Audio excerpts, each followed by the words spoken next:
با دسته خودت بچه‌تو معتاد میکنی اگر این 4 تا کارو انجام میدی.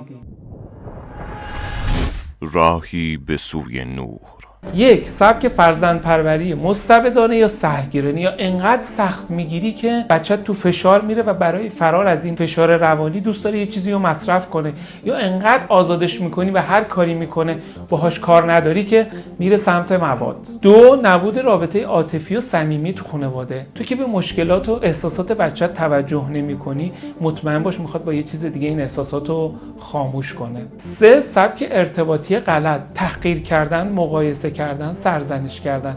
وقتی همش میگی تو هیچی نمیشی، وقتی میگی تو توانمند نیستی، وقتی فقط ایراداشو میبینی، خب گرایش پیدا میکنه به چیزایی که نباید و یه موقع‌های ناخودآگاهش برای لجبازی با تو این کارو میکنه. یعنی دقیقاً میره سمت شرایطی که هیچی نشه، یعنی مصرف کنه، به مشکلات بخوره و این حرف تو رو ثابت کنه.